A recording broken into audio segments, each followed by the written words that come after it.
Hello viewers, सुरीले गीत संगीत channel के सभी वीडियोस के लिए इस चैनल को सब्सक्राइब करें और बेल आइकन दबाएं। Thank you.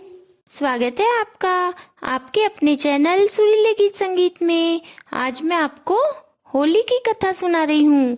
फागुन महीने की पूर्णिमा को होली का त्योहार मनाया जाता है।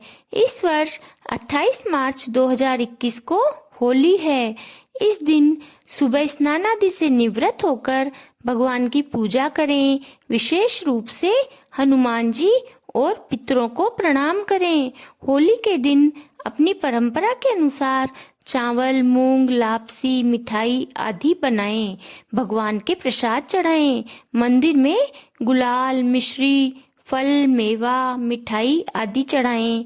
होलिका दहन फागुन शुक्ल की प्रदोष व्यापिनी पूर्णिमा को भद्रा रहित काल में शास्त्र सम्मत बताया गया है। इस वर्ष 28 मार्च 2021 को भद्रा दोपहर 1:55 तक है। उसके बाद शाम को होलिका माता को मंगलने से पहले महिलाएं होलिका माता की पूजा करती हैं। होली के कुछ दिन पहले अच्छा वार देखकर, जैसे सोमवार या गुरुवार को गाय के गोबर से बड़कुल्ले बनाएं और साथ में ढाल, तलवार, नारियल, चांद, सूरज आदि अपने रिवाज के अनुसार बनाएं। फिर होली के दिन पूजा करने के बाद बड़कुल्ले की माला होलिका पर चढ़ाएं। पूजा के सामान में जल का लोटा, रोली, मोली, चावल, गुलाल, गुड़ या बताशे आदि सामान ले जाएं। साथ ही 5, 7, 11, 21 आदि अपनी इच्छा अनुसार बड़कुल्ले पिरोकर बनाई गई माला साथ ले जाएं। विधि पूर्वक होलिका की पूजा करें और बड़कुल्ले की माला चढ़ाएं। होलिका माता के बीच में लगे डंडे को भक्त प्रहलाद का स्वरूप मानते हैं, तो उसकी भी पूजा करें। फिर होलिका माता की 4 परिक्रमा करें। होली मंगलने पर गेहूं व चने की बालियों को होली की लपटों में सेकें। एक झारे में अग्नि रखकर घर लाएं और घर में इसका धुआं करें। इससे अनेक रोगों का नाश होता है। जो लोग होली के दिन व्रत करते हैं वे होलिका दहन के बाद कथा सुनकर खाना खा लें। फिर अपने से बड़ों को प्रणाम करें, होली की रामा श्यामा करें और सबको रंग गुलाल लगाएं, भजन गाएं, चंग बजाएं और होली के त्योहार का आनंद लें। यदि औरतें होली मंगलने के समय वहां न जा पाएं तो छत से ही होली की ज्वाला देखें, उसकी पूजा करें और अर्घ्य देवें और प्रार्थना करें, हे होली माता ठंडी ही रहना।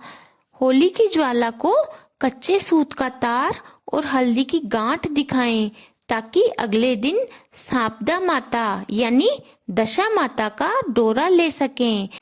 अब मैं आपको होली की कथा सुनाती हूँ।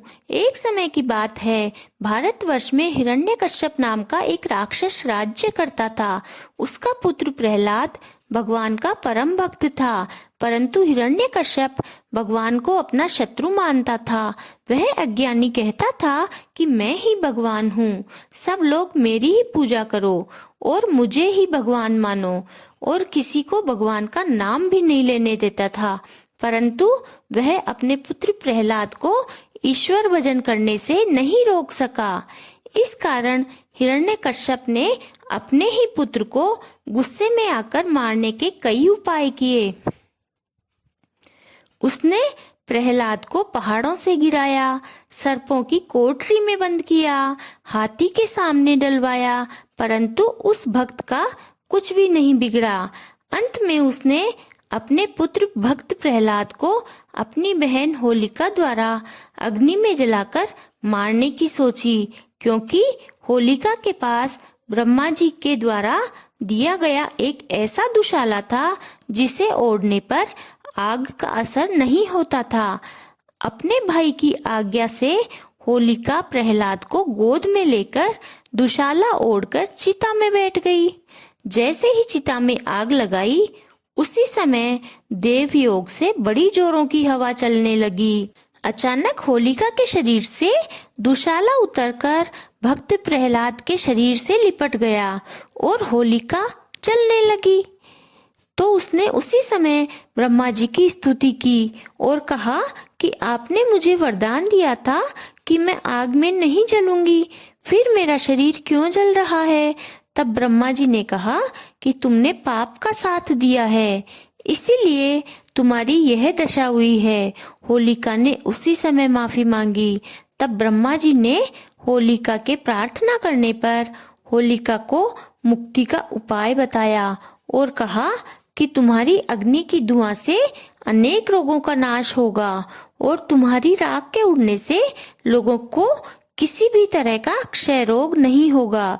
कुंवारी लड़कियां और सुहागिनें तुम्हारी राख से पूजा करके अपने सुहाग की सलामती की कामना करेगी तो तुम्हें मुक्ति मिलेगी।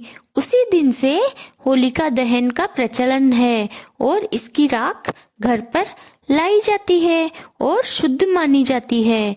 बोलो भक्त प्रहलाद की जय और बोलो होलिका माता की जय।